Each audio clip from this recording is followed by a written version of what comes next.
Hello, hello. My name's Justin the Fish Guy. You can find me every Saturday down in San Diego at Tuna Harbor Dockside Market.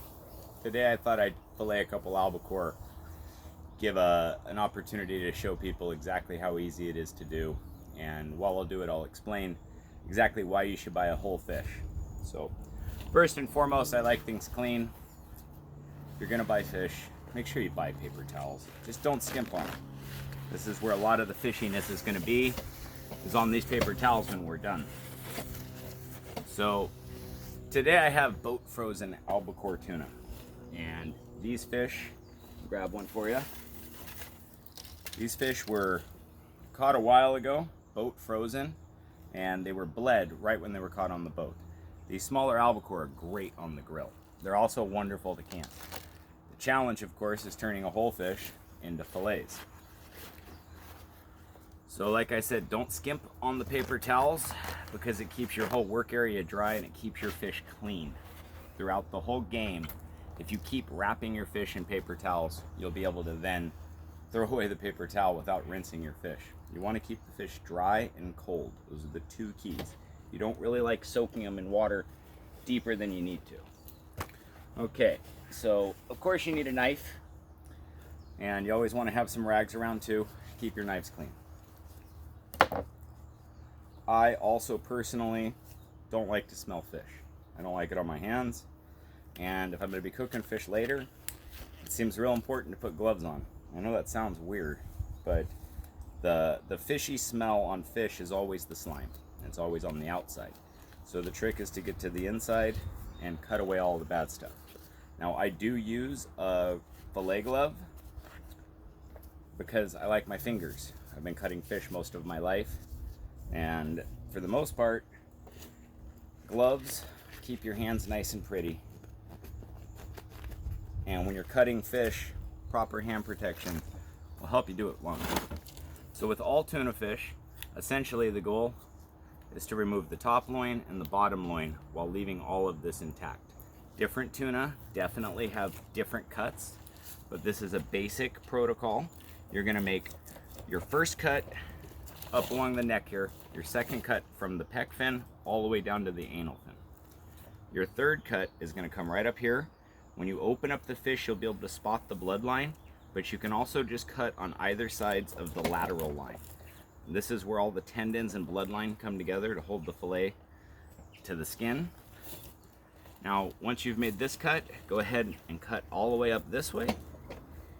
And each time, you're not trying to touch the bones.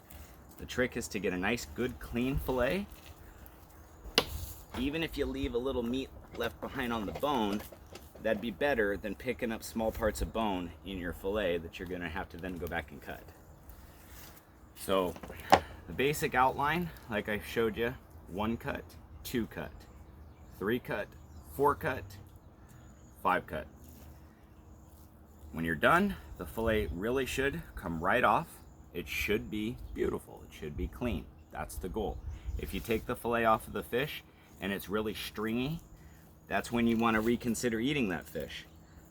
Tuna fish before it gets frozen can sometimes be left for quite some time. It can be bruised, and you're never going to win. Oops, there's some stringy. So that's a good example.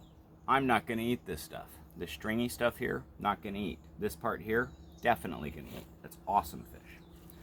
So we're gonna go ahead and flip this fish over here. And we're gonna repeat. 1 cut, all the way down, stay above the belly. 2 cut, right down the lateral line. 3 cut, right along the lateral line. Getting rid of the tendon and bloodline.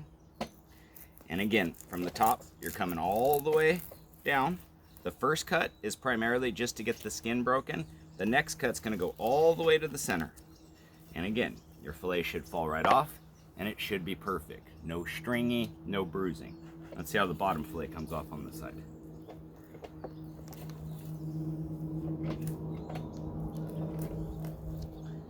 Same type of deal. Looks like this fish might have been bruised a little bit on the bottom. A little better on the bottom. So that other side, when the fish came over the rail, that was the part that went whack, whack, whack, whack. So this is a standard cannery cut. You don't get it all. Now this could be used for all kinds of things. There's some belly cuts in here. There's a lot of meat up in the head. It's great for soups, fertilizer. Everybody has their own philosophy on how much of the byproduct needs to be used to justify the kill. Now, like I mentioned, paper towels keep the world clean. I'm going to go ahead and show you how to fine cut and trim up some of this albacore. First thing I like to do is get it off the skin, and we got this bloodline to deal with. Now, loins like this, I like to start right in the middle and then skin out to the outside. Again, beautiful fillet. Now you just repeat that same process. Go right to where you started there, hold onto the skin, and slightly pull the skin along. You're gonna get another beautiful fillet. Now, once you got those fillets there, just keep pushing all of your scrap and your paper towels together. Again, you notice we haven't used any water. So these fillets now, you simply wrap up in the paper towel. You don't wanna cut them any smaller until you're getting ready to marinate. So now this fish here is ready to be put right back in the refrigerator, and it'll buy you some time before you marinate it and get ready to grill it. Now, for purposes of the video, I'm going to go ahead and take this bottom loin here, trim it all the way up, get the bloodline out, and show you what to look for, what part you're going to cook. Now this I didn't do such a great job on. I actually left some of the bones right here, so there's a lot of trimming that needs to be done. With this piece here, because I am gonna cut the bloodline out, just make a cut, get rid of the bloodline. Now, I'm gonna go ahead and cut the bones and everything that just looks funky. And there's no reason to fight for a little bit of fillet when you have so much fish. One of the advantages of a whole fish is that you get to be really selective. One of the advantages of a fillet, in fact, if you're buying fillets, you will pay more per pound, but you're not going to have to go through all of this work when you get home, and you're going to get a chance to choose the actual part of the fish you want. So there are different cuts on every tuna fish. In each tuna, like a piece like this would be wonderful on the smoker. It'd be great for jerky, and it's going to grill fine. If it was a different species, maybe a bluefin or a skipjack, something really red, this would be a wonderful sashimi piece. But for albacore, these little loins like this, they grill up and fall apart a lot. So the way I'm gonna finalize and finish cooking this is gonna be just with a real simple Italian dressing and maybe some salt and pepper. We're gonna put it on the barbecue, and we're actually going to be cooking this right alongside with filet mignon.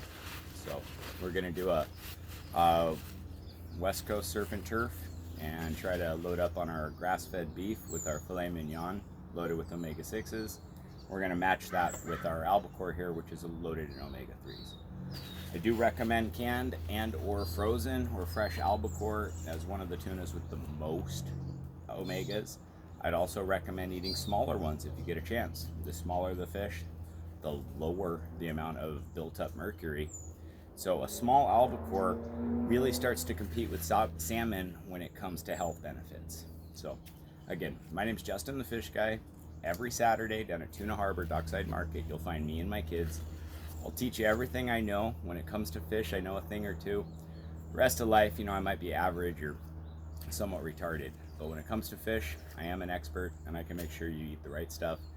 And we have a lot of different species down there. Every fish has its own story, and honestly, deserves its own video. So again, take care of yourselves, take care of your family, gentlemen, and look forward to seeing you down here in San Diego Saturdays from 8 to 1 at Tuna Harbor.